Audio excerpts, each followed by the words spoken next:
Hello everyone, it's your girl Cami at Large. Welcome back to my channel. Today's video is going to be about law school applications. I'm going to give a brief, description and pretty much what I, went through, things I use, what could help you as far as your own application process. I'm just going to give a general breakdown. I'm going to try to keep this video as, short as possible. If need be, I might reach a stopping point and make another video. But I'm going to try to give you as much information as possible as far as what could help you as far as your application process.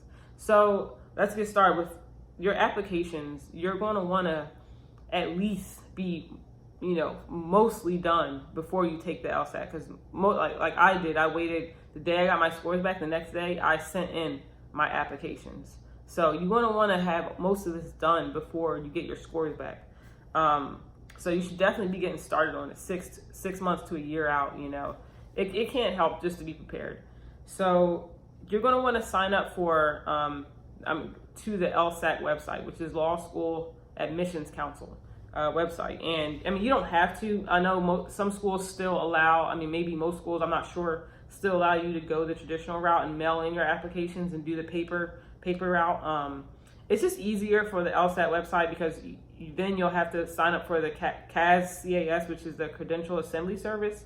It just makes it so much easier. It kind of puts all your stuff together and sends reports to schools. And it's just an easier process. I thought, before I signed up, I thought it would be so hard. But with this, website and, the whole service that they offer as far as getting all your stuff together and transcripts and whatnot, and it definitely is helpful. I definitely like the fact you don't have to go the paper route and mail everything in. But by all means, if that is you, keep doing what you're doing, and you don't have to worry about this segment as far as it does have helpful tools, which I do think even if you are going paper route, you should at least, sign up for this website because it is very helpful. So, each school has, I'm going to talk a little bit about the LSAT website before I get into the breakdown of applications, only because as far, the number one factor for me when I was going through applications was, will I be able to get into the school? What's the likelihood of me getting into the school? And if you're like me, it's like, I want to, your money is tight, Applications alone are $45 just for the report. And yeah, they say some are free, some free applications. Yeah, but that's the application. It's not the report. Every school that you apply to has to provide a report from CAS. So you will be paying for that as well. So don't think it's just, it says free report, you don't have to pay anything. Yes, you will have to pay for each application a $45 report fee. And that is, may or may not be on top of an application fee. So if you get your application fees waived, by all means, that will be, half, it takes out half of everything. So if you can get lucky and do that, I recommend you do that. So each school has to publish a 509 information report. And like I said, I wanted to see what's the likelihood that I will get into the school. So the 509 information report is every school has to publish this with the ABA. It's public information. You can look at Google ABA, and their website has, everything as far as like the 509B. And this information report, it's a breakdown. I'll show you in a little bit, a breakdown of how many applications the school has received in this year and how many were accepted, offers of admissions, percentile scores that they've, the 75th and the 50 and the 25 percentile scores as far as GPA and LSAT scores. So, and in tandem with that, with another thing I like about this is you can get a little bit more of a breakdown as where you fall as far as the likelihood of you getting into the school. On the website, you'll see that they have an applicant profile chart. And I'll show that to you in a little bit because I really think this is very important as far as you narrowing down schools and seeing which schools you want to go to. So I'm going to show you a little bit. I have my laptop here, so my channel's still up and coming. I'm still working on all the tech and everything like that. So hopefully in the future I can just pull it up, but for now I'm just going to show you the laptop and just bear with me. Just going to show you as far as when you log in on the website and as far as the 509B information report and the profile applicant chart. So let me show you right now. Okay, so you're logged on to the website, right? And I'm going to go down and applying to law schools, search for schools. It makes it so easy. You want to search official guide. You can also do add, member schools or non-members, add non-member schools. Okay, and you can do it by region or by state. So I'm going to go to Georgia. Let's see. Anyone, I'm just picking this one. Okay, so let's see. And this lists every school that's pretty much registered with, LSAC and CAS or whatever. Because you'll see there are some schools that aren't registered with the site. So, yeah. So let's see, University of Georgia. Let's see what the likelihood for that school is.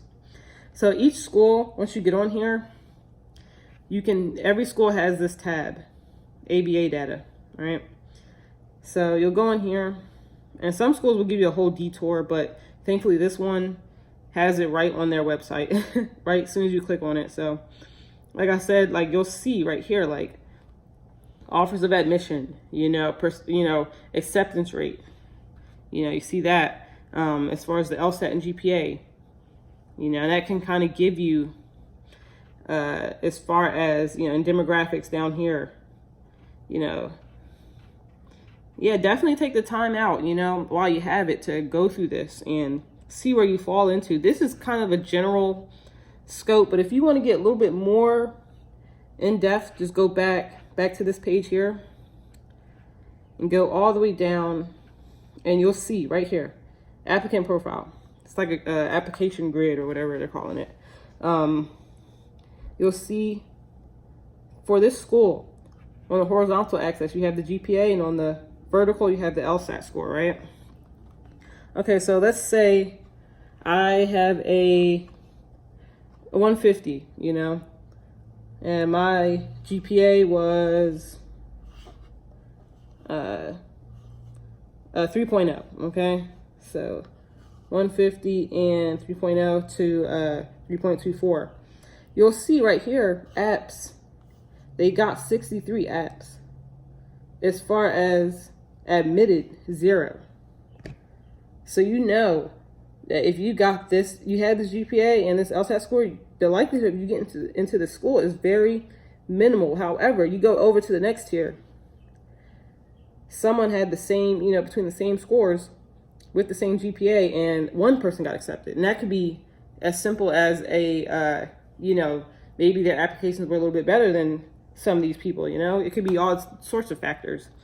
But then, up here, you'll see, once you have higher, the numbers sort of increase. So with this school, you're going to probably need to have at least between a 155 and a 175 to get into the school. Because if you see, one tier up, it could be as simple as 1 point, 155, right? Let's go to the 3.0 again.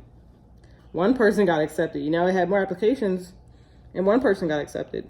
Go up one tier, 160, 164, 35 of 56 applications of people that had a 160 between 164, 35 of them got accepted with, between the 3.0 and 3.2 GPA. So this is more, I wouldn't say 155, I would definitely say for sure a 160 between a 175 will get you into the school. And as far as GPAs on the horizontal, you can also see that as well. So, this is on the website. But before you get started with applications, you want to know your likelihood of getting into the school, because you don't want it to be all for nothing, So yeah, I don't know why I'm breathing so heavy, but yeah. And I'm going to be looking down. I forgot to mention that. My notes are down here. So yeah, you want to know the likelihood so you can narrow down schools and not waste your time. So let's get to the first part. As far as being on here, there'll be instructions on here once you register. Instructions for each application. Every school is different. You'll see that some schools have restrictions for certain things, and others don't, So let's talk about transcripts. It's the easiest and the first thing that you can easily get done. It's literally a phone call to the school. I know most schools kind of have a portal where you can kind of order your official transcripts to be sent somewhere, and it's literally $15, $20. It doesn't take that much money. So easiest thing you can do to get started on your applications. So okay, next thing, resume. Some schools might not want a resume. Some schools make it optional. I still think even if it is optional, you should put it in there. Resume is important, but not as important as like your letters of recommendation, and because obviously everybody's coming from college, undergrad, or had your master's. So I mean, I don't think they're expecting completely perfect. Some schools will, if you're going to those top 10 5 law schools, but even then, I think they're a little bit more lenient on resumes because they know we don't have as much experience. Maybe you might have, and we're also coming out of college. We're coming, if you're like me at least. But also, they're not going to be so lenient where they're going to simple mistakes that are, you could have looked over and fixed. They're not going to also be so lenient to excuse those as well. So with your resume, I'm going to say like proofread. I mean, most of you should have a resume by this time.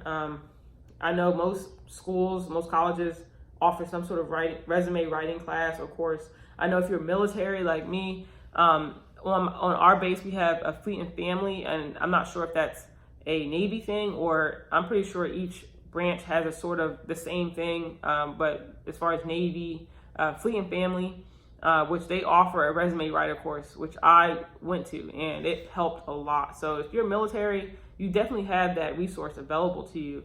As far as fleet and family, go to your fleet and family and, hey, do you guys have a resume writer class, course, or somebody who can revise my resume? I sat down with someone. He literally went over word for word, over my resume. And man, like if it wasn't for him, I definitely, my resume would not have been as good as I think it is. So shout out to the fleet and family, Yeah, so what else? And reread your resume over and over again. Look for little grammar mistakes, punctuation, and make sure everything is uniform. That's the biggest thing. Even when I was in college, I did a resume writer course and in fleet and family. The biggest thing I keep hearing is consistency. Like if you're going to keep everything, bold, all the topics or all the, big titles bold, make sure you do that throughout the whole paper, throughout your whole resume or whatever. Some schools may say only one page, some schools may say 2, some schools may say, do whatever, so read the instructions and make sure you're careful with that as well. I think at this point, I'm going to cut it off right now. We still have letters of recommendation, which I know is going to take a little bit of time, and personal statement, and scholarship, addendums, things of that nature, because I did have to do a few addendums for my applications. So I know that's going to take a little bit of time. So we're going to end it right here for law school applications. Hopefully you found this information helpful. Please, if you think there's anything misinformation or anything like that, please let me know, inbox me, and I will definitely address whatever concerns you may have in the next video. Thanks for tuning in. Hopefully you found this video helpful. Like, comment, subscribe. It's your girl, Cami at Large, and I'll see you guys in the next video.